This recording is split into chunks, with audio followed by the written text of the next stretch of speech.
ராட்டை நேயர்கள் அனைவருக்கும் வணக்கம். வணக்கங்க. வணக்கம் வணக்கம் பாஸ்கர். எல்னினோவை பத்தி தொடர்ந்து பேசிட்டு இருக்கிறோம். ம். ஆஹ், எல்னினோவின் ஆட்டத்தை இன்னும் பார்த்துட்டு இருக்கிறோம் இந்த வருஷம். ம். ஆல்ரெடி நம்ம தெரியுது. ம். ம். ஆஹ், ஆஹ், கோடை காலம் முழுக்க இது வரைக்கும் பார்க்க முடியாத அளவுக்கு வெப்பத்தையும் பார்த்துருக்குறோம். ம்.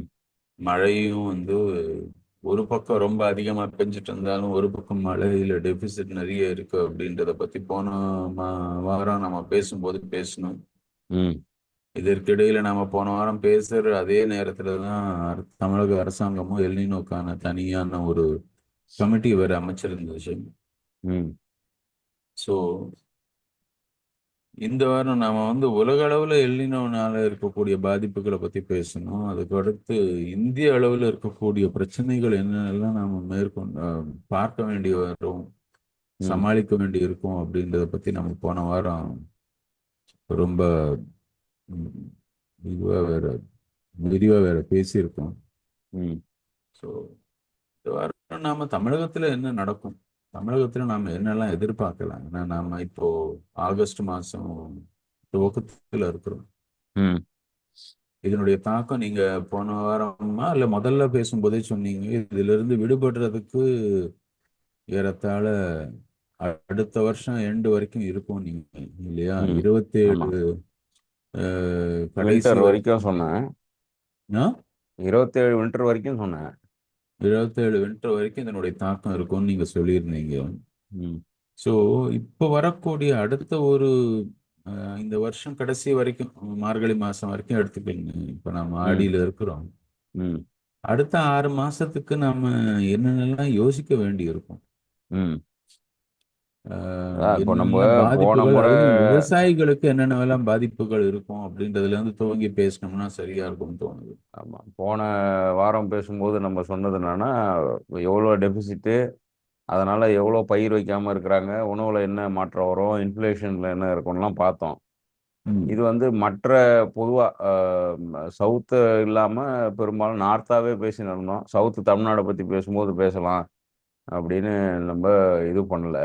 2வது சவுத் வெஸ்ட் மான்சூன் செட் ஆக வேண்டிய பீரியட்ல உங்களுக்கு அதுவுமே ஒரு எராட்டிக் ரெயின்ஃபால் தான் இருக்கே தவிர ம். அஹ், ஒரு ஒரு மான்சூன் செட் ஆன மாதிரி வரல ஒன்று. ம். ஆனால் இந்த வாரங்களில் பார்க்கும் பொழுது உங்களுக்கு ஒரு ஒரு கோடு பெர்பெண்டிகுலராகவும் ஒரு கோடு ஹரிசாண்டலாகவும் உங்களுக்கு மழை செட் ஆயிருக்கு. இப்போ உதாரணத்துக்கு கேரளா, கர்நாடகா, அதுலேருந்து அப்படியே குஜராத், ராஜஸ்தானில் சில பகுதிகள் வரைக்கும் நல்ல மழை இருக்கு.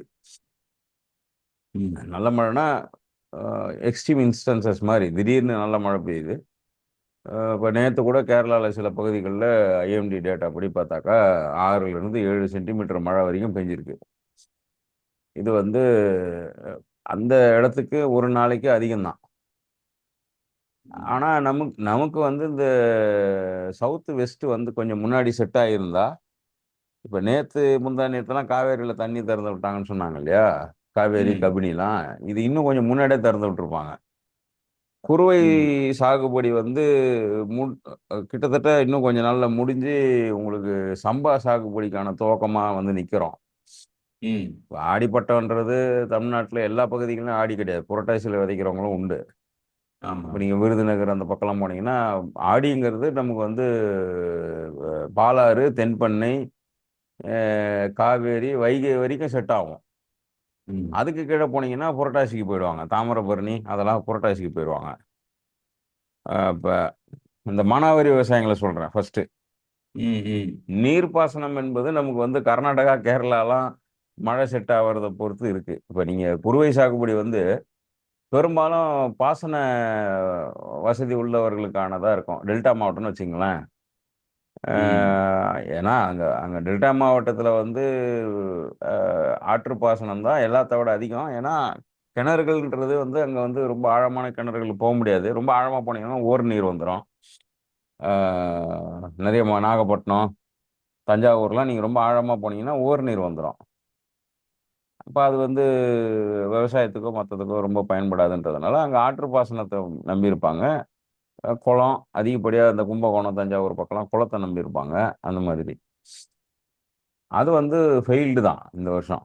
அது வந்து ஒரு ஏன்னா நமக்கு வந்து ஜூன் முதல் வாரத்தில் வர வேண்டிய தண்ணி ஆகஸ்ட் முதல் வாரத்தில் இன்னும் வரல. அதாவது சும்மா ஒரு இன்ச்சு லெவல்ல தண்ணி நவுந்து வர்றத நம்ம வந்து விவசாயத்துக்கு கடைமடை வரைக்கும் இப்போ ஆறுல இருந்து கிளையா பிரிச்சு கிளையில இருந்து அது ஊருக்குள்ள போய் பாசுற அளவுக்கு சின்ன சின்ன வாய்க்கால்கள் வழியா உள்ள போற அளவுக்கு தண்ணி வந்திருக்கானா அது கேள்விக்குறியா தான் இருக்கு.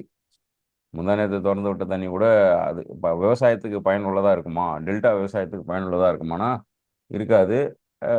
இன்னும் அந்த அசஸ்மெண்ட் எவ்வளோ நடத்தியிருக்காங்கன்னு தெரியல. டெல்டால வந்து எவ்வளோ அத பத்தி உங்களுக்கு யோசனை இருக்குன்னாலே எனக்கு தெரியல. ம். ஒரு குறுவை சாகுபடி வந்து பொய்த்து போனா தமிழ்நாட்டுடைய கிராப் புரொடக்ஷன்ல என்ன மாதிரி இருக்கும்? அது ஈல்டுல என்ன மாதிரி இருக்கும்? அ விதைப்பே நடக்கல அப்படின்னா, அறுவடையில எப்படி பாதிப்பு இருக்கும்? இல்ல வேற பயிர் நோக்கி மக்கள் நகர்றாங்களா? நான் போன இது சொன்ன மாரி நேஷனல்ல பயிர் மாத்தியிருக்கிறாங்க. நெறைய பேர் நான் சொன்னேன். ம். 25% பேர் வந்து இந்த ஒண்ணு எக்ஸ்ட்ரீம் ரெயில்னாலயோ, இல்ல எக்ஸ்ட்ரீம் ட்ராட்னாலயோ உங்களுக்கு வந்து மாறுவாங்க அப்படின்னு கணிச்சிருக்கிறாங்க. அது நடந்துகிட்டேவும் இருக்கு. அது வந்து ஆயில் சீட்ஸ் தான் ரொம்ப பாதிக்குதுங்கிறாங்க. நார்த்த பொறுத்தவரைக்கும் நமக்கு வரக்கூடிய பாதிப்பு. ஏன்னா பருத்திக்கு இவ்வளோ மழை தேவைப்படாது. பருத்தி வந்து மழைக்கு எதிரா வேலை செய்யக்கூடியது. ஆனா அந்த பருத்திய மையமா வச்சிருக்கக்கூடிய பகுதியில திடீர்னு மழை. மகாராஷ்டிரா உள்ளிட்ட இடங்கள்லாம் வந்து எக்ஸ்ட்ரீம் ரெயின் திடீர்னு. அப்ப ஏதோ ம். ஒரு வகையில ஆயில் சீட்ஸுக்கான அ ஒரு பொ ப போதாமை வரும். நம்ம தமிழ்நாடு பொறுத்தவரைக்கும் இப்போ வந்து நம்ம வந்து கர்நாடகாவ நம்பி ஆற்று பாசனத்துக்கு இருந்தது குறுவை சாகுபடி. ஆல்மோஸ்ட் அது அந்த பீரியடே முடிஞ்சிருச்சு. ஏன்னா குறுவை சாகுபடி வந்து 60லிருந்து 90 நாள் தான் அதிகபட்சமா இவங்க பிளான் பண்ணுவாங்க. அ ம அ 3 மாசம் பயிர் தான். இப்போ 2 மாசம் கடந்துட்டோம். கம்ப்ளீட்லி 60 டேஸ் போச்சு. இனிமே வந்து ஆடிப்பட்டம் வந்துருச்சு. கொடி காய்கறி இந்த மாதிரி போயிருவாங்க. அது 2மா இருக்கும். இனிமே வரக்கூடியது வந்து அ என்ன சொல்றது? நார்த் ஈஸ்ட் மான்சூன செட் பண்ணி இனிமே தமிழ்நாடு வந்து நகரும் விவசாயத்துல. அதுல என்ன பிரச்சனைன்னா, எக்ஸ்ட்ரீம் ரெயின்ஃபாலுக்கான வாய்ப்பு இருக்கு. நம்ம வந்து ஒரு இந்த 2015, 18, 23 மாரி இருக்குமா? அப்படிங்கிற சந்தேகம் எல்லாருக்குமே இருக்கு. ஐஎம்டி வந்து அ என்ன சொல்றான்னா, அ 2 ஸ்டாண்டர்டு தான் அவன் சொல்றான். தமிழ்நாட்ட பொறுத்தவரைக்கும். இப்ப தண்ணி இல்ல. திடீர்னு தண்ணி வரும். அப்படிங்கிறதுக்கு அவங்க வந்து சொல்றாங்க. நம்ம இங்க வந்து யார் சொன்னத அதிகம் எடுத்துருக்காங்கன்னா, நம்ம சொன்ன மாரி சுரேஷ்குமார்ன்னு ஒருத்தர பார்த்திருந்தோம் இல்லையா? ஒரு ம். IIT professor. அவரு ஆக்சுவலா பெட்ரோலியம் ரிலேட்டடான ரிசர்ச்சரு. ஆனா, அவரு தான் ஒரு 6 கட்டுரைகள வந்து எழுதி எழுதி தள்ளியிருக்காரு. சூப்பர் எல்னினோ பத்தி. அவர ரெஃபரன்ஸா எடுத்து தான் பண்றாங்க. அப்போ நமக்கு வந்து இந்த இரட்டைத்தன்மை இருக்கு. எல்னினோவ பொறுத்தவரைக்கும். தமிழ்நாட்ட மட்டும் எடுத்து பேசணும்னா. அ அந்த என்ன சொல்றது? மற்ற மாநிலங்கள் மாரி இல்லாம, இது வந்து ஒரு ரிவர்ஸ் நரேஷன தான் ஃபிக்ஸ் பண்ண வேண்டியிருக்கும்னு நெனைக்கிறேன். ஒரு மாரி எதிர் நிலைப்பாடாவும் இருக்கும். இப்போ நமக்கு ரொம்ப காஞ்சிட்டோம் அப்டின்னும் முடிவு எடுத்துற முடியல இப்போ. ஏன்னா, அ உங்களுக்கு வந்து நார்த் ஈஸ்ட் மான்சூனுடைய இது நகர்றது வந்து அந்த லீவர்ட்ன்னு சொல்லுவோம். அது வந்து பயங்கர டாமினன்ட்டா இருக்கும். அப்டிங்கிற மாதிரி தான் பிரெடிக்ஷன் இருக்கு இதுவரைக்கும். எனக்குமே அந்த வாய்ப்பு அதிகம் தான் தோணுது. அப்ப நாம 2, ம். 3 மாசமா பிரிச்சு பேசியிருக்கோம். மே எண்டு பேசணும், ஜூன் எண்டு பேசியிருக்கோம், ஜூலை எண்டு பேசியிருக்கோம். இந்த கடந்த 3 பாட்காஸ்ட்லயுமே. மே எண்டு வரைக்கும் என்ன நடந்தது? ஜூன் எண்டு வரைக்கும் என்ன நடந்தது? ஜூலை 31 வரைக்கும் என்ன நடந்ததுன்னு பேசியிருக்கோம். இப்ப தமிழ்நாட்ட பொறுத்தவரைக்கும் இந்த ஜூலை எண்டையும் கடந்து தான் நம்ம யோசிக்க வேண்டியிருக்கு. செப்டம்பர், அக்டோபர், நவம்பர், டிசம்பர் இந்த 4 மாசத்தையும் கணக்கு பண்ண வேண்டியிருக்கு. இப்ப ஆல்ரெடி ஜூன் வரைக்கும் கணக்கு பண்ணும்பொழுது 40% டெபிசிட்டா தான் இருந்தது.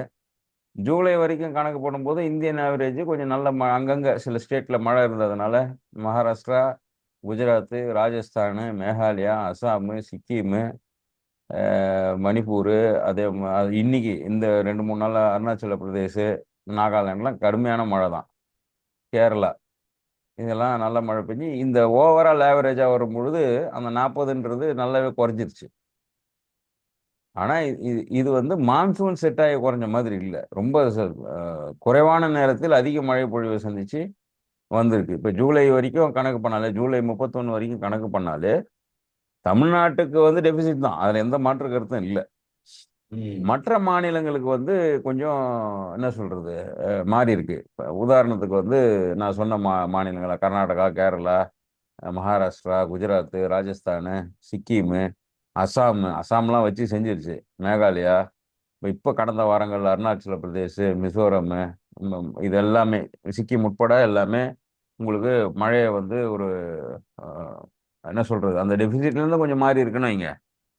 ம் ஆனா ஸ்டில் ஒரிசா, தெலுங்கானா, ஆந்திர பிரதேஷ், தமிழ்நாடு, மத்திய பிரதேஷ், அருணாச்சல பிரதேசல சில பகுதி இப்போ மழை பெஞ்சதுனால அது கணக்கு இந்த 2 நாள் ஜூலை வரைக்கும் இருக்கிறதுல கணக்கு பார்த்தாக்கா அது வரல.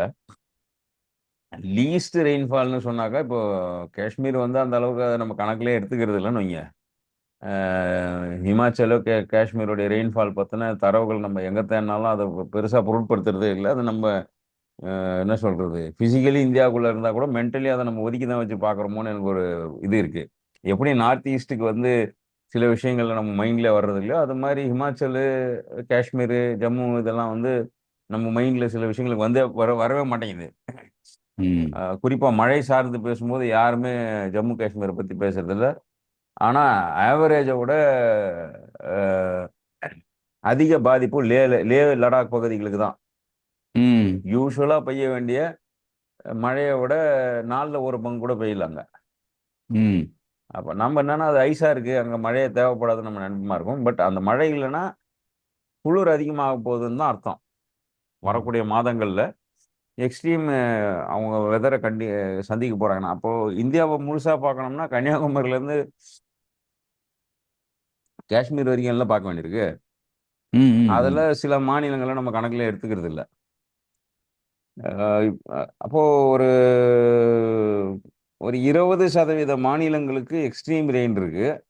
ஒரு 80% மாநிலங்களுக்கு ஆவரேஜ் கூட பிலோ தான் இருக்கு ரொம்ப. ம் அதுலயுமே ஒரு 9ல இருந்து 10 மாநிலங்கள் வந்து எக்ஸ்ட்ரீம் டெபிசிட்ல இருக்கு. இப்ப ம் இந்த 9, 10 மாநிலங்களும் விவசாய மாநிலமா இருக்கு. அதான் ஆச்சரியமா இருக்கு. இப்ப நீங்க மேகாலயா, அசாம்லாம் உணவுக்கு என்ன அளவுக்கு நமக்கு வந்து கான்ட்ரிபியூட் பண்றாங்க அப்படின்னு பார்த்தா குறைச்சல் தான். பாப்புலேஷன் வைஸே ரொம்ப கம்மி. அக்ரிகல்ச்சர் லேண்ட் வைஸ் பார்த்தாலும் கம்மி. இல்லையா? அசாம் ஓரளவுக்கு பண்ணுவாங்களாம். சிக்கிம் நல்லா கான்ட்ரிபியூஷன் இருக்கு. அப்போ இது வந்து அவங்களுக்கு மழை பெஞ்சு வெயில் அடிச்சாலும் ஃபுட் சப்ளைல அவங்களுக்கு என்ன மாதிரி இருக்கும்ன்றது நமக்கு வந்து அந்த அந்த அசஸ்மெண்ட்லாம் யாருமே பண்ணல இன்னை ம் வரைக்கும். ஏன்னா அது அது கைவிடப்பட்டதா தானே இருக்கு. இப்போ நீங்க மேகாலயா வந்து இந்தியாவின் உணவுல எத்தனை பங்கு வகிச்சிருக்குன்னா அது நெக்லிஜிபிள் அமௌண்ட்ல தள்ளி விட்டுறாங்க போல இருக்கு. எப்படி லே ம் லடாக்கை வந்து மழைக்கு வச்சுக்கலையோ, ஏன்னா ம் அங்க கிராப் பேட்டர்னே ரொம்ப கம்மி தான். அவங்க கொஞ்சம் ஹார்டிகல்ச்சர் வச்சிருக்கிறாங்க.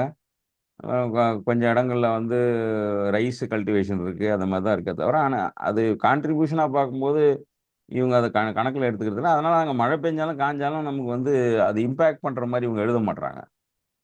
இப்ப நீங்க ஒரு டெல்டா பெல்ட்ல ஏற்படக்கூடிய வறட்சிய ஒரு முழு மாநிலத்த கூட நம்ம கணக்கு பண்றது இல்ல. அந்த மாதிரி ம் நமக்கு டேட்டா வந்து இல்ல இருக்குது. தமிழகத்தை பொறுத்த வரைக்கும் நான் வந்து ம். அந்த இக்ரிசாட்ல கிராப் வாரியாக மாவட்டம் வாரியாக ஒரு கணிப்பு கொடுத்துருக்காங்க. ம். அந்த ரிப்போர்ட்டை பார்த்துட்டு இருந்தேன். ம். ஒவ்வொரு தமிழகத்தில் இருக்கக்கூடிய ஒவ்வொரு மாவட்டத்துக்கும் ஒவ்வொரு விதமா என்னென்ன பயிர்கள் அங்கே அதிகமாக இருக்குது, அந்த பயிர்களுடைய பாதிப்பு எப்படி இருக்கும்னு. ம். நீங்க சொன்ன மாதிரி ஒன்று வந்து மழையை பற்றி யோசிக்கிறது. ம். மழை இது நாள் வரைக்கும் தள்ளி போனது.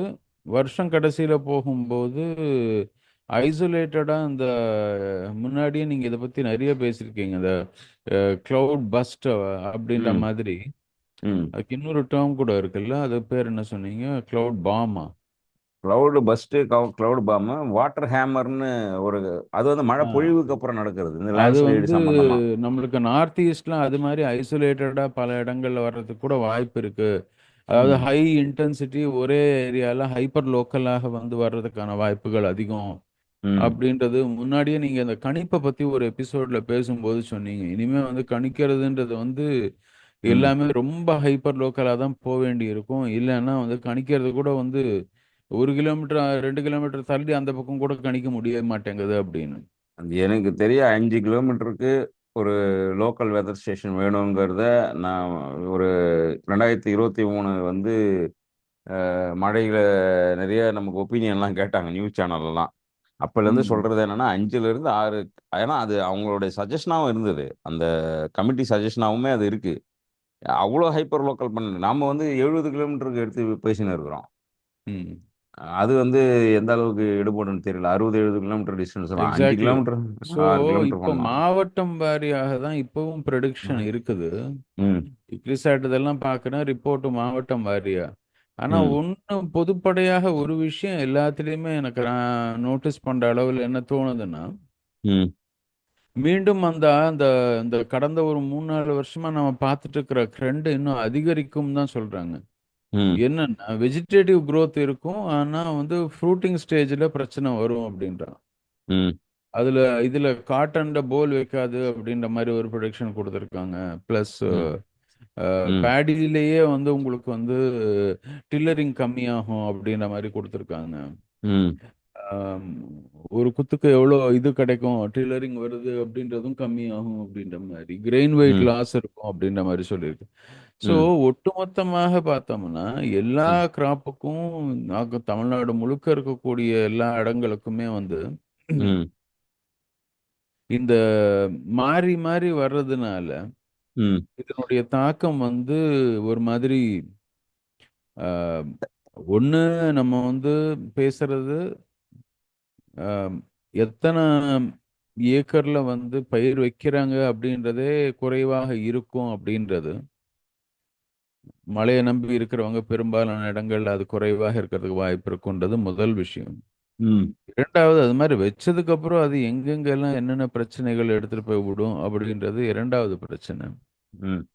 ஸோ அதுல வந்து கிராப் வாரியாக பார்த்தோம்னா ஒரு பெரிய லாஸ் இருக்கும் அப்படின்றது தெரியுது. ம்.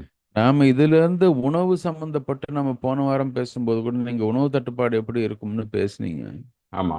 நான் இன்னொரு விஷயம் என்ன யோசிக்கிறேன்னா இதனால வாழ்வாதாரம் எப்படி பாதிக்கப்படும். உணவு தட்டுப்பாடுன்றது ஒரு பிரைமரி கிரைசிஸா மாறிடுச்சுன்னா, இப்பவே உங்களுக்கு ரூ. 15 விலை கூடியிருக்கு. சாப்பாட்டு ம். அரிசி. அரிசி ஆமா பார்த்தேன். முட்டை ரூ. 6 கூடியிருக்கு. ம். ரூ. 6ன்றதெல்லாம் சாதாரண அமௌண்ட் இல்ல. ம். டபுள். ரூ. 11 இப்போ ஊர்ல. ம். சென்னையை பத்தி இப்ப இப்ப ஆன்லைன்ல ஆர்டர் போடுறவங்க நம்பர் தான் தெரியுது. கடையில என்ன விலை? அதுவுமே ரூ. 10 குறைவா இருக்கு அது கடையில. ஆன்லைன்ல ரூ. 20 ஒரு முட்டை. இ ம். காமர்ஸ் சைட்ஸ்லாம். அப்போ இந்த அடிப்படை விஷயங்கள்லாம் இப்போ எண்ணெய் வந்து இனிமே தான் பாதிப்பு தெரியும். ஆனா விலை கூடி இருக்கிறத மட்டும் சொல்றாங்க. ம். இந்த இந்த இந்த இயற்கை விவசாயத்துல விளைஞ்ச பொருளு, மரச்செக்குல விக்கிறவங்களுடைய ரேட்டெல்லாம் இன்னும் அவங்க அத கணக்கு பண்ணி பிரைஸ ரைஸ் பண்ணல. ம். கம்பெனிகள்லாம் ரைஸ் பண்ணிடுச்சு. ம். இந்த வருஷத்துக்கான புரொடக்ஷன கணக்குல எடுத்து அது பாம் ஆயிலா அதாவது இங்க உற்பத்தி குறைஞ்சது என்னமோ காட்டன் சீடும், ஆ நிலக்கடலையும், மஸ்டர்டும். ஆனா விலை ஏறுனது ம். Palm oil. ம். அப்போ அத யுட்டிலைஸ் பண்ணிக்கிறாங்கன்னு அர்த்தம். இந்த இந்த சினாரியோவ எல்லாருமே யுட்டிலைஸ் பண்ணிப்பாங்க. அதாவது தட்டுப்பாடுனால ஏறக்கூடிய விலை ஒண்ணு இருக்கு. ஹார்டிங் அ- மாதிரியான விஷயம் நடந்துருமான்னு ஏறுறது ஒண்ணு இருக்கு இல்லையா? இப்போ இப்போ மல்லாட்டன்னா மல்லாட்ட கிடைக்கல அதனால விலை ஏறுச்சுன்னா ஒரு அர்த்தம் இருக்கு. ஆனா பாம் ஆயில் ஏன் விலை ஏறுதுன்னு கேட்கும்போது அவங்க இந்த சூழல பயன்படுத்திக்கிறாங்க. ம். மக்களுடைய தேர்வா அது இருக்குல்ல. அதனால அத ம். பயன்படுத்திப்பாங்களா இருக்கும். அதனால இந்தியாவ பொறுத்தவரைக்கும் நம்ம என்ன சொல்லியிருக்கோம். ஏன்னா, விதைப்பு ரொம்ப குறைஞ்சிருக்கிறதுனாலயே உங்களுக்கு அதனுடைய விலை வந்து உங்களுக்கு எப்ப தெரியும்னா, அக்டோபர், நவம்பர்ல தான் தெரியும். ம். ஏன்னா, நம்ம இப்போ வந்து சோயிங் பீரியட்ல தான் யோசிச்சுன்னு இருக்கிறோம் இந்தியாவ. ஹார்வெஸ்ட் பீரியட்ல வச்சு நம்ம கணக்கு பண்ணல. ஹார்வெஸ்ட்ல வரக்கூடிய லாஸ் பார்க்கணும். இன்னொன்னு இந்த மாதிரியான சினாரியோல எப்படி ஃபுட் கார்ப்பரேஷன் ஆஃப் இந்தியா வந்து எத்தனாலுக்கும், மெத்தனாலுக்கும் 40% உணவு பயிர்கள எடுத்து குடுத்தாங்கன்னு தெரியல. ம். அ அவன் வந்து ரைஸ் வந்து குடுத்துருக்கான். 40% ஸ்டாக்க தூக்கி எத்தனால் புரொடக்ஷனுக்கு குடுத்துருக்காங்க. அது வந்து ஃபுட் கார்ப்பரேஷன் ஆஃப் இந்தியாவுடைய ஆனா தரவுல நம்ம இருக்கு. எஃப்சிஏல எப்பயுமே வந்து பஃபர் ஸ்டாக்னு ஒண்ணு வச்சிருப்பான் இல்லையா? ஒரு இல்ல 30 அந்த 40% பஃபர் நம்ம தான் எக்ஸ்போர்ட். நீங்க வந்து உங்களுக்கு ஆல்ரெடி உங்களுக்கு ஈல்டு வரப்போறது இல்ல. இன்னைக்கு பஃபர் ஸ்டாக்ன்னு தோணும். அடுத்து ஒரு கன்சிக்யூட்டிவா ஒரு 3 மாசம் உங்களுக்கு ஈல்டே இல்ல, 4 மாசத்துக்கு ஈல்டு இல்ல. இந்த இந்த ஒரு ஒரு கிராப் ஃபெயிலியர்ன்னு வைங்க. ஒரு ம். கிராப் ஃபெயிலியர்ன்றது இயர்ல பாதி இல்லையா? அப்போ 6 மாதம் மக்களுக்கு தேவையான உணவு உற்பத்தி நின்னு இருக்குன்னு அர்த்தம். அதுல ஆல்ரெடி எக்ஸிஸ்டிங்ல இருந்து வேற ஒரு 40% உள்ள இருந்து எடுத்துடுறாங்க. இந்த முடிவு இப்ப எடுத்தது பெரிய தப்பு. இல்லையா? ம். புரொடக்ஷனே ஈல்டுக்கு அப்புறம் எடுத்திருந்தா கூட பரவால்ல. ஈல்டே என்னன்னு நமக்கு தெரியல. ஒண்ணு மழை பெஞ்சு கெடுக்குது. இப்ப நீங்க சிக்கிம் மாதிரி இடங்கள்லயோ, அசாம் மாரி இடங்கள்லயோ, இல்ல மகாராஷ்டிராலயோ, ராஜஸ்தான், குஜராத் எல்லாம் மழை பெஞ்சு கெடுத்திருக்கு. ம். அதனால கிராப் ஃபெயிலியர் ஆயிருக்கும். யா இன்னொன்னு காஞ்சு போய் கெடுத்திருக்கு. இந்த திருக்குறள் மாரி தான். கெடுப்பதும் கெட்டார் சார்வாய் மற்றாங்க எடுப்பதும் மாரி, பேஞ்சு கெடுக்கும், இல்ல காஞ்சு கெடுக்குங்கிற மாரி 2மே நடந்திருக்கு இப்போ. 2னாலயும் நமக்கு லாஸ் இருக்கு. நம்ம வந்து அததான் சொல்ல வரேன் நான். தமிழ்நாட்டுக்குமே இப்ப நமக்கு குறுவை சாகுபடி ஃபெயில் ஆன மாரி, நாளைக்கு எக்ஸ்ட்ரீம் ரெயின் இருந்தா அதுல ஒரு ஃபெயில் இருக்குமே! ம். உங்களுக்கு அறுவடை பாதிக்கும்ல. அந்த நேரத்துல தானே அதிகமா பாதிக்குது. உங்களுக்கு தாமிரபரணியிலயோ அல்லது நம்ம ஆறா எடுத்துப்போம். அப்பதான் நெறைய மாவட்டங்கள் கவர் ஆகுது. காவேரியிலயோ அல்லது தென்பெண்ணையோ, பாலாறு ஒட்டி இருக்கக்கூடிய இடங்கள்ல உங்களுக்கு 23, 18, 15 வருஷங்கள்ல நமக்கு எப்படி மழை பெஞ்சு கெடுத்ததோ, 2வது சீப்பேஜ் இருந்துக்குன்னே இருக்கும். அறுவடை காலங்கள்ல சீப்பேஜ் இருந்தா அறுக்க முடியாது. வடக்கு மாவட்டங்கள்ல திருவள்ளூர், காஞ்சிபுரம், மதுராந்தகம், செங்கல்பட்டு எல்லாம் ஏரி சார்ந்த மாவட்டம். ஏரியில வந்து எக்ஸசிவ் தண்ணி இருந்து தொறந்து விட்டாங்கன்னா, உங்களுக்கு அறுவடை காலங்கள்ல தான் வந்துரும் அது. ஜனவரிக்கு முன்னாடின்னு வச்சுக்கங்களேன். ம். நமக்கு ம். ஜனவரி தானே அடுத்த பெரிய அறுவடை. சம்பா பயிருக்கான அறுவடையோ, இல்ல அதுக்கு அடுத்தது பொங்கலுக்கு முன்னாடியான அறுவடையோ வடக்கு பக்கம்லாம். வடக்கு ம். தமிழகத்த சொல்றேன். நமக்கு வந்து பொங்கல் தான் கணக்கு வச்சு அறுவடை. உங்களுக்கு அப்போ வந்து தண்ணி வந்து தரையிலேருந்தே ஊத்து எடுக்க ஆரம்பிச்சுரும். இல்லன்னா தேங்கி இருக்கும். அல்லது ஏரி ஓரமா இருக்கிறவங்களுக்கெல்லாம் அதனுடைய சீப்பேஜ் இருந்துகிட்டே இருக்கும். அப்போ நீங்க வந்து கை அறுவடை பண்றதே கஷ்டம். ஆனா, இன்னைக்கு கை அறுவடை இல்ல, மெஷின் அறுவடை தான் இருக்கு. இதனால தான் நெறைய லாஸ்ன்னு நம்ம கலசப்பாக்கம் டீம் திருப்பி திருப்பி சொல்றது என்னன்னா, இன்னைக்கு பட்டம் பருவம் என்பது ஹார்வெஸ்ட் மிஷினுடைய ரன்னிங்க பொறுத்து தான். அப்படின்னு அவங்க சொல்லிக்கிட்டே இருக்கிறாங்க. அது வந்து சும்மா சொல்லல. அவங்கலாம் வந்து டேபிள்ல உட்காந்து வேலை செய்ற ஆளும் கிடையாது. களத்துல 30 வருஷம், 40 வருஷமா அனுபவப்பட்டு நொந்து நொந்து போய் சொல்ற வார்த்தை. அப்போ இதெல்லாம் கணக்கு பண்ணாம உணவ பத்தி சொல்ல முடியாது.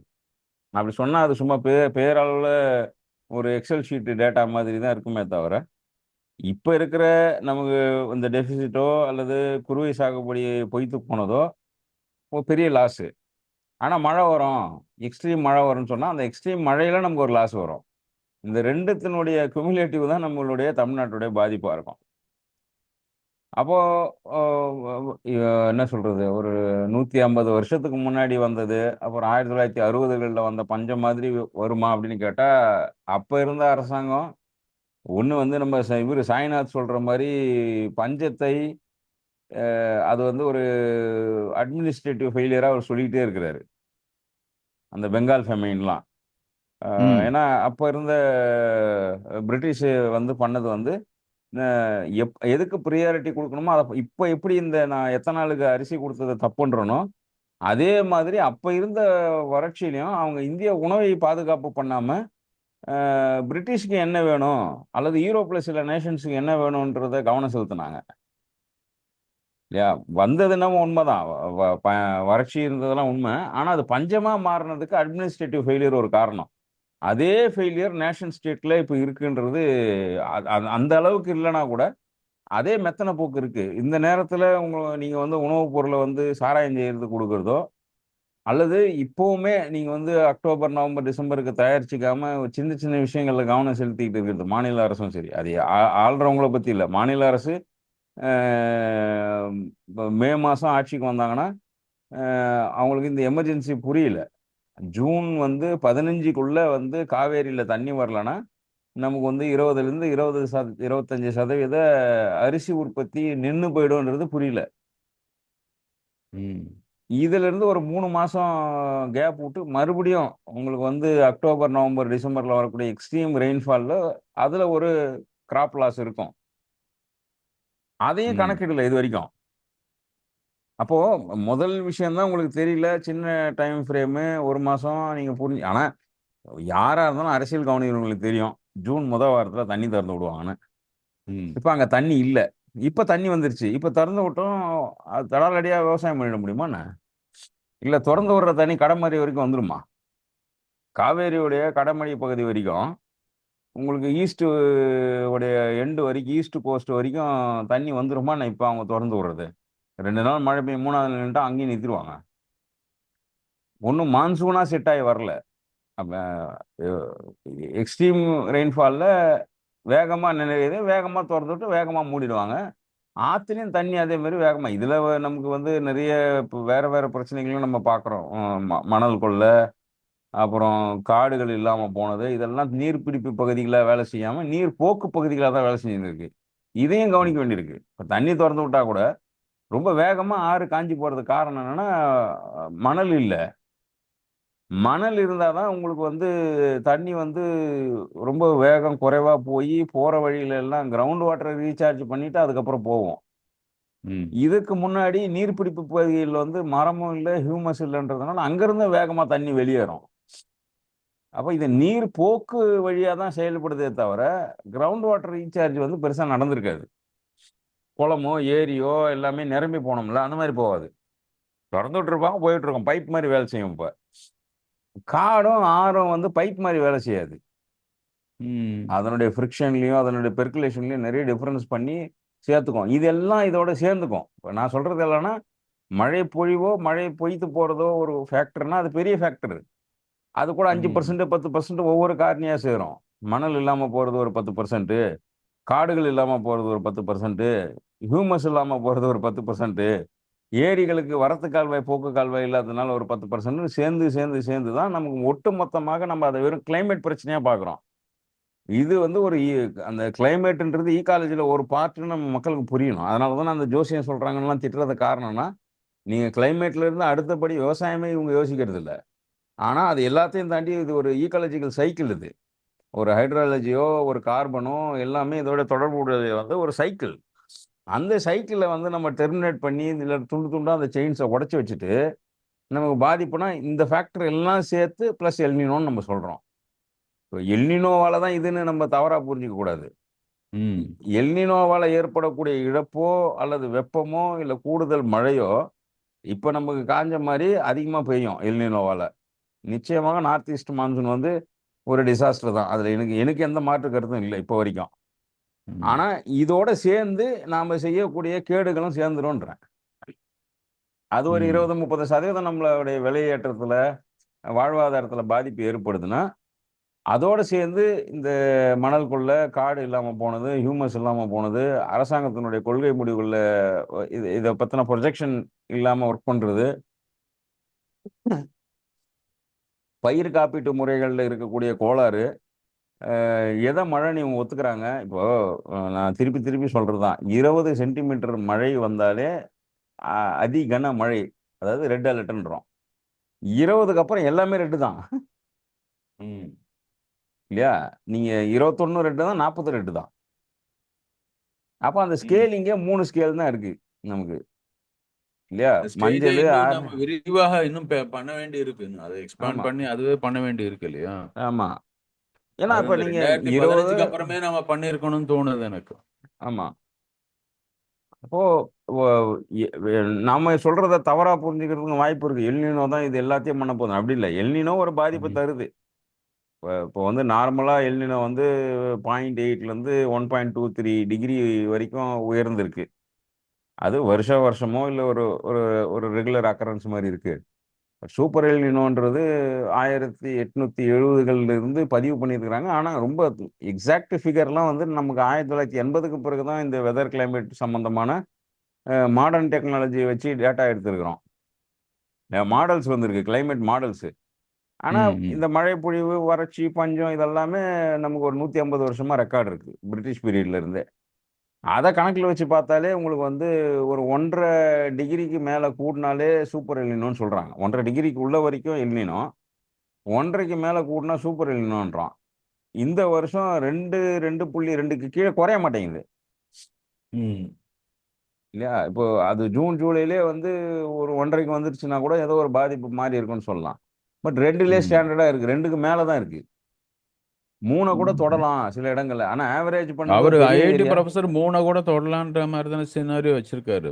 இல்ல நானே தான் சொல்றேன். 3 கூட தொடலாம். ஆனா அது ம். எப்ப 2.5 ஆயிடுதுன்னா, ஒட்டுமொத்த ஓஷன் கரண்ட்டையும் கணக்குல வச்சு தான் இவங்க சூப்பர் எல்னினோ கணக்கு பண்ணுவாங்க. அப்ப கொஞ்சம் குறைஞ்சிரும்.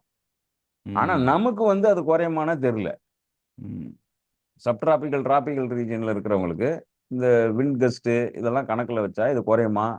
மான்சூன்ல என்ன மாரி வரப்போகுது? 2வது அ அ அவன் என்ன சொல்றான், மழை எ ஒரு பக்கம் இருக்கு. இப்போ நீங்க மழை செட் ஆகுதுன்னா, தமிழ்நாட்டுக்கு எப்படி உங்களுக்கு வந்து மேகம்லாம் ஃபார்ம் ஆகும். ஆனா, ஆடி மாசம் காத்து வந்து உங்களுக்கு அந்த மேகத்தை மழைப்பொழிவா கம்ப்ளீட்டா கன்வெர்ட் பண்ணாது. நமக்கு அந்த ஒரு பிரச்சனையும் இருக்கு. இவங்க சொல்லலாம் அக்யூமுலேஷன் ஆயிருக்கு. அதனால நம்ம யோசிக்கலாமே தவிர, அ அ நமக்கு அது மழையா முழுக்க கன்வெர்ட் ஆயி, ஏதோ கிரவுண்ட் வாட்டரோ இல்லன்னா ஏதோ மத்தபடி வாட்டர் ரிசர்வாயர் ஃபுல் ஆயிருமான்னா ஆவாது. நீங்க 1 சென்டிமீட்டர் மழை வச்சு என்ன நீங்க வாட்டர் ரிசர்வாயர உருவாக்கிற முடியும்? 1 சென்டிமீட்டரே பெய்யலங்கிறான் நான். 3 ம். மில்லிமீட்டர், 4 மில்லிமீட்டர் தான் பெஞ்சுன்னு இருக்கு. இந்த இந்த இன்னைக்கு ஒரு 7ஆம் தேதி வரைக்கும் பிரெடிக்ட் பண்றாங்களே, அந்த மழை வந்து மொத்தமா சேர்த்தாலே 2 சென்டிமீட்டர் விழாது. இந்த 5 நாளும் சேர்த்தாலே. ஒரு நாளைக்கு ஆனா 2 மில்லிமீட்டர், 3 மில்லிமீட்டர் அதிகப்படியாக கடலூர், விழுப்புரம் பகுதிகள்ல வந்து ஒரு 3, 4 மில்லிமீட்டர் வந்திருக்க வாய்ப்பு இருக்கு. ஆனா ஆன் அன் ஆவரேஜ் தமிழ்நாட்டுக்குன்னு எடுத்தீங்கன்னா, நமக்கு வந்து 3 மில்லிமீட்டர் தான் வந்திருக்கு. 1/2 சென்டிமீட்டர் கூட கிடையாது. இது வந்து ஒரு உழவு மழையா கூட நம்ம எடுத்துக்க முடியாது. இது எப்படி வாட்டர் ரிசர்வாயர ஃபில் பண்ணி நமக்கு அடுத்த 3 மாசத்துக்கு சப்போர்ட் பண்ணும்னா தெரியல. இப்போ காவேரி, கபினி இந்த என்ன சொல்றது? மேட்டூர், கபினி எல்லாம் வந்து இப்ப அங்க மழை நின்னு போச்சுன்னா உடனே மூட தான் செய்வாங்க. ஏன்னா அவங்களுக்கும் தெரியும் ரெயின் டெஃபிசிட் இயரா போயின்னு இருக்குன்னு. அதனால தொறந்து விட மாட்டாங்க. இது வந்து பொலிட்டிக்கலா ஸ்டாண்ட் எடுக்கணும். மழை பெஞ்சு உபரி நீர் வெளியேற்றத்துக்கும், அத்தியாவசியத்துக்காக திறந்து விடுறதுக்கும் வித்தியாசம் தெரியல இப்போ. நியூஸ்ல பேசுறவங்க கூட காவேரியில தண்ணி விட்டாங்க, காவேரியில தண்ணி விட்டாங்கன்னு தான் உபரி நீர் வெளியேத்துறாங்க அவங்க. அவங்க வந்து நம்ம தமிழ்நாடு நல்லா இருக்கணும், விவசாயம் பொய்த்து போயிடும், டெல்டா மாவட்டம்லாம் சிரமப்படும்ன்றதுக்காக தொறந்து விடல. அந்த ஸ்டாண்ட்ல அவங்க தொறந்து விட்டா வேணா நம்ம இத வந்து ஏத்துக்கலாமா இருக்கும். இது மழை பெய்யுது அதனால டேம தொறந்து விடுறது அவனுடைய எமர்ஜென்சி மெஷர் இது. நமக்கு அது எமர்ஜென்சி மெஷர் இல்ல. பயங்கரமா நம்ம தவிச்சுன்னு இருக்கிறோம் தாகத்துல. இதெல்லாம் கன்சிடரேஷன்ல வச்சுக்கணும்னு நெனைக்கிறேன். அ எல்னினோ பத்தி பேசுறவங்க பெரும்பாலும் அதிலிருந்து கொஞ்சம் நவுந்து மழையோட நிக்கிறாங்க.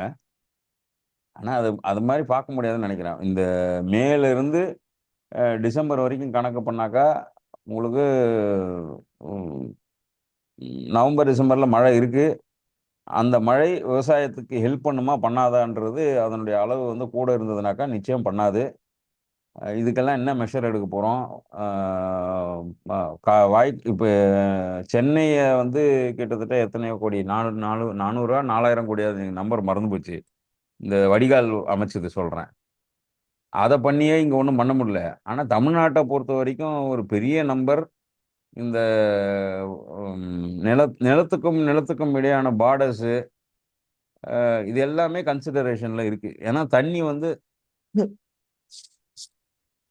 திறந்து விட்டாக்கா, ஃப்ரீ ஃப்ளோவா போகக்கூடிய சேனல்ஸ் எல்லாமே ரொம்ப கெட்டு போயிருக்கு. நல்வாய்ப்பா இந்த நந்தன் கால்வாய் மாரி விஷயங்கள வந்து கொஞ்சம் சீர் பண்ணாங்க. அதனால அது இப்ப பாசனத்துக்கும் சரி, வடிகாலுக்கும் சரி 2த்துக்குமானது தான் நம்ம வந்து வாய்க்கால நம்ம பயன்படுத்துறோம். வடிகாலுக்கும் அது யூஸ் பண்ணுது. நம்ம வெறும் தண்ணி வர்றது மட்டும் கிடையாது. தண்ணி போயும் ஆவணும்ல. அதுக்காக.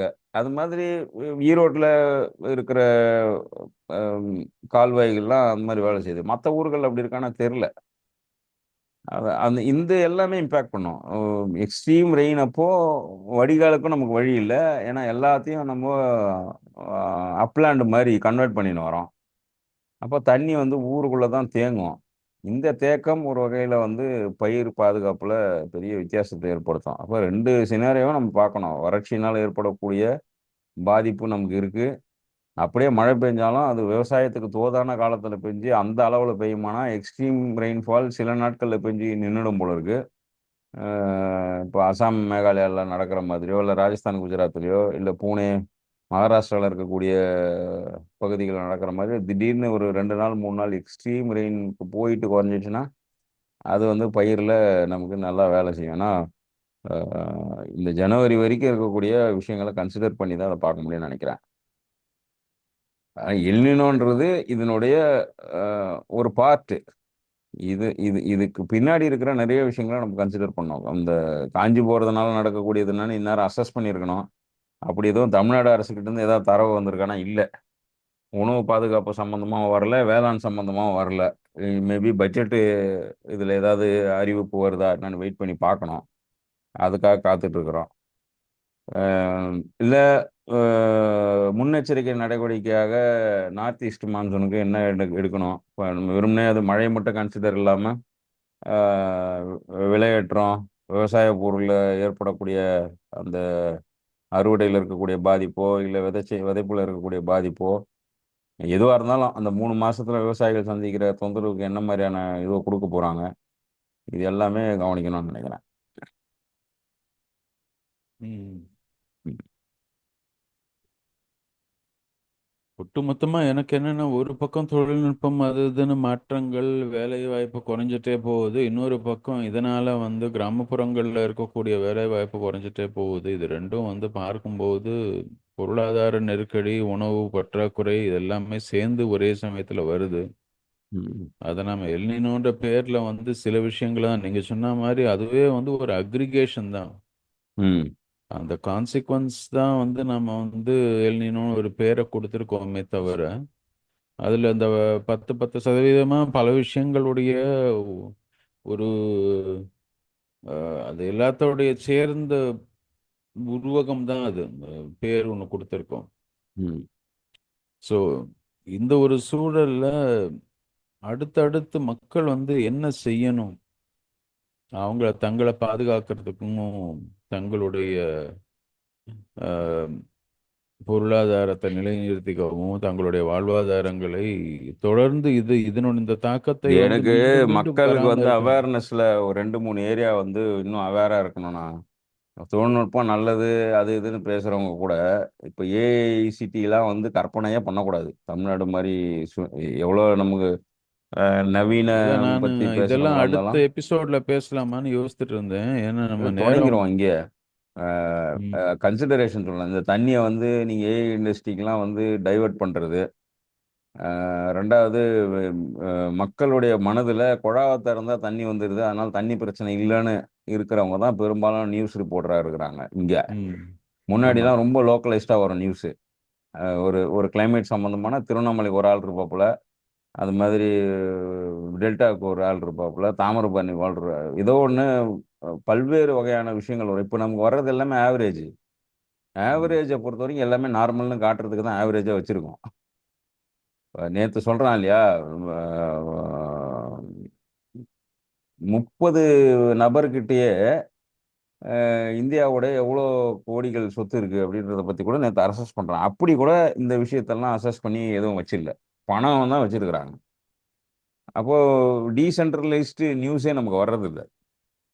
இப்போ நேற்று மழை பெய்யுது அப்படின்னா நேற்று சென்னை சம்மந்தப்பட்ட அல்லது டெல்டா வெதர்மேன் அது மாதிரி இருக்கிறவங்க கொஞ்சம் தரவு கொடுக்குறாங்க. அப்புறம் மழைராஜன் ஒருத்தர் தனியாக உட்காந்து இயங்கின்னு இருக்காரு. இவங்க கொடுக்கறது தான் இருக்கே தவிர ஒரு இன்ஸ்டிடியூஷனாக ஒரு அரசாங்கமோ அல்லது கல்வி நிறுவனங்களோ இல்லை இதற்காக வெதற்குன்னு இருக்கக்கூடிய தனியார் நிறுவனங்களாகவோ உங்களுக்கு இதெல்லாம் அனலைஸ் பண்ணுறாங்கன்னா இல்லை. நாளைக்கு மழை பெய்யும், நாளைக்கு மழை பெய்யும், சாயங்காலம் மழை பெய்யும், இந்த மாதிரி தரவுகள் தான் இருக்குது. இதெல்லாம் கேப்பாக பார்க்குறலாம்.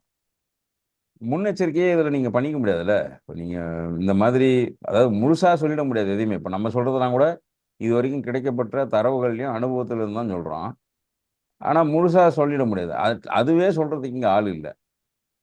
ஒரு பக்கம் தொழில்நுட்பத்தை நம்பி விவசாயத்துக்கு போக வேண்டிய நிலங்க தண்ணியை வந்து தொழில்நுட்பத்துக்கும் இண்டஸ்ட்ரீஸுக்கும் கொடுக்கறதுல ஒரு பாலிசி சேஞ்ச் வராமல் நம்ம விட்டுட்டோம்னா இது ஒரு டெட்லாக் சுச்சுவேஷன் தான்.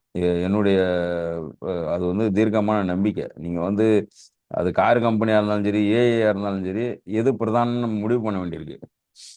உலகம் முழுக்க எல்லாத்தையும் அவன் அவுட் சோர்ஸ் பண்ணிட்டு நிம்மதியாக அவன் வந்து தண்ணி பெட்ரோல்லாம் அவன் சேகரித்து வைக்கிறான். நாம வந்து இங்க வந்து அதை எல்லாத்தையும் வாங்கி வச்சு நம்ம இன்வெஸ்ட் வாங்கிட்டோம்னு குதிக்கிறோம். இதெல்லாம் ரீகன்சிடர் பண்ணாம மக்கள் மேல இந்த ப்ரெஷரை போட முடியாதுண்ணா. இது வந்து ஏதோ பிரச்சனை என்னமோ லோக்கலைஸ்டு. ஆனா இதுக்கான தீர்வு லோக்கலா கிடையாதுன்றதுதான் உண்மை. அந்த ம். நீங்க வந்து ஒரு ஒரு ஊராகவோ ஒரு மாவட்டமாக எடுத்தா கூட அதுக்கு தீர்வு கிடையாது. இது ஒரு குளோபல் பிரச்சனை. அட்லீஸ்ட் ஒரு நேஷன் இஷ்யூ இது. நேஷன் பாலிசி வராம இதுக்கு ஒண்ணுமே பண்ண முடியாது. எதுக்கு தண்ணியை வந்து முக்கியத்துவப்படுத்தணும் அப்படின்றதுல ஒரு தீர்க்கம் இருக்கணும் இல்லையா? அது நம்மக்கிட்ட இல்லை. அது எல்லா ஸ்டேட்டு சென்ட்ரல் ரெண்டு கவர்மெண்ட்டுமே அந்த அந்த இடத்துல தவற விடுறாங்க, தப்பு பண்ணுறாங்கன்னு தான் நான் உறுதியாக சொல்கிறேன். ஏன்னா தாமிரபரணியில் உங்களுக்கு அத்தனை கார் கம்பெனியை கொண்டு வந்து வைக்கிறதோ, இல்லை திருவள்ளூர், காஞ்சிபுரம், செங்கல்பட்டு மாவட்டங்களில் பெரிய பெரிய இண்டஸ்ட்ரியை கொண்டு வைக்கிறதோ, இதை தான் இன்வெஸ்ட்மெண்ட்டாக இவங்க நினைக்கிறாங்க. ஆனால் அந்த ம். இன்வெஸ்ட்மெண்ட்டுக்கு நம்ம கொடுக்குற விலை வந்து ரொம்ப பெருசு. எக்ஸாக்ட்லி. ஈக்காலஜிக்கலாகவும், அதை உணவு சார்ந்தும், ஆரோக்கியம் சார்ந்தும், நிலத்துடைய நம்ம இப்போ சொல்கிற மாதிரி இன்னைக்கு வந்து நம்ம இந்தியன் ஆவரேஜில் வேணா நம்ம வந்து இதுவாக இருக்கலாம். நம்ம சொன்ன மாதிரி ஓவர் ஷூட் டேல பின்னாடி இருக்கலாமா இருக்கும். ஆனால் மும்பை, சென்னைன்னுலாம் எடுத்தோம்னாக்கா நம்ம அமெரிக்காவோட தான் போட்டி போட்டுன்னு இருப்போம்னு நினைக்கிறேன். ம். இந்தியாவை ஆவரேஜாக பண்ணும்போது நம்ம பின்னாடி இருக்கிற மாதிரி இருக்கு. இது வந்து ஸ்டேட் வைஸ், டிஸ்ட்ரிக்ட் வைஸ்ன்னு இந்த ஓவர் ஷூட் டே வந்தால் தான் நமக்கு தெரியும் நம்ம எவ்வளோ கோளாறு பண்ணுறோம்னு. அதனுடைய பாதிப்பு எதிர்காலத்தை கிரெடிட்டாக மாற்றினே வரும் இல்லையா? இதெல்லாம் கன்சிடர் பண்ணாமல் இவங்க இன்வெஸ்ட்மெண்ட்னு குதிக்கிறது. பெருவாரியான மக்கள் ஈடுபட்டு இருக்கக்கூடிய தொழில் வந்து 50லேருந்து 60% மக்கள் லேபராகவும், நிலத்தை நம்பி இருக்கிறவங்களுடைய, தண்ணியை நம்பி இருக்கிறவங்களுடைய வாழ்வாதாரம் என்பது நிச்சயமாக கேள்விக்குறியாகும். அதை எந்த சப்சிடி வச்சும் நீங்கள் ஒரு உயிரை மீட்டு கொண்டு வர முடியாது. சப்சிடின்றது வந்து இழப்புக்கு தானே தவிர உயிருக்கு கிடையாது. ஒரு பயிரை இழந்துட்டேன், அவனுக்கு நீங்கள் வந்து பணம் கொடுக்கலாமா இருக்கும். உயிரை இழந்தவனுக்கு என்ன பணம் கொடுப்பீங்க?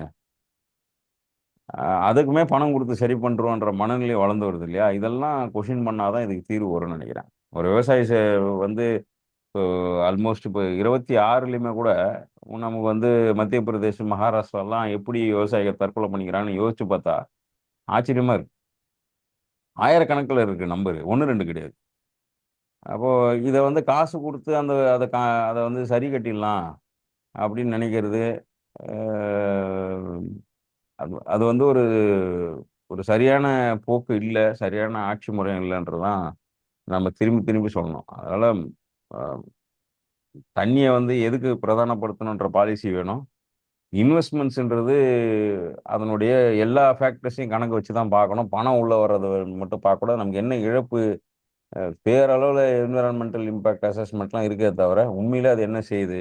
இயற்கை வளங்கள இழந்து நம்ம எத உற்பத்தி பண்றோம்? யாருக்காக உற்பத்தி பண்றோம்? எத்தன சதவீத மக்களுக்கு இவ்ளோ டிசாஸ்டர நம்ம வந்து விலை குடுத்து வாங்குறோம்? அப்படிங்கிறதெல்லாம் கேள்வியா எழணும்னு நெனைக்கிறேன். இதுதான் சொல்யூஷன். நீங்க தனி மனிதனாகவோ, ஒரு குழுவாகவோ, இல்ல ஒரு கிராம அளவுல, பஞ்சாயத்து லெவல்ல பண்றதெல்லாம் நம்மளுடைய ஆத்ம திருப்திக்கு மாரி ஆயிடும். இது ஒரு ஒரு மாநிலமா, ஒரு தேசமா, ஒரு ஒரு குளோபல் சினாரியோவா எடுத்து வேலை செஞ்சா தான் இதுக்கு முடிவு வரும்னு நெனைக்கிறேன். இதுவே என் இறுதி கருத்தாவும் சொல்லிக்கிறேன். ம். ம். அதான் ஒட்டுமொத்தமாக வந்து நாம ஒரு சூழல் மாற்றத்தை வந்து தாக்குப்பிடிக்கிற அளவுக்கு வந்து ரெசிலியன்ட் கம்யூனிட்டியா மாறணும் அப்படின்றது ஒரு அஹ், அடிப்படை வசதிகள் கூட மக்களுக்கு ஏற்படுத்துறதுக்கு அவசியம் தேவையான ஒரு விஷயமா தான் பார்க்கிறேன். ம். அந்த ப்ரோஆக்டிவா ரெசிலியன்ஸ்னா என்ன, அதை எப்படி பில்ட் பண்ண போறோம், ம். அது ப்ரோஆக்டிவா அரசாங்கம் என்ன செய்யணும், மக்கள் என்ன செய்யணும். ம். நீங்க இப்ப ஆல்ரெடி அதை பத்தி பேச ஆரம்பிச்சிட்டதுனால ம். அது தொடர்ந்து நம்ம மேபி அடுத்த எபிசோட்ல இன்னும் கொஞ்சம் விரிவாக அதை பத்தி பேசணும்னு எனக்கு தோணுது. ம். ம். ரெசிலியன்ட் கம்யூனிட்டிஸ் அப்படின்ற அந்த ஒரு ம். இலக்கை நோக்கி நம்ம வந்து எல்லாரும் பயணிக்க வேண்டிய ம். அவசியம் இருக்கு அப்படின்றது தான் எனக்கு தோணுது. ம். தொடர்ந்து பேசுவோம். கடைசி எபிசோடு அடுத்த வாரம். ம். மக்களை தொடர்ந்து கேளுங்க. வணக்கம். வணக்கம். நன்றி.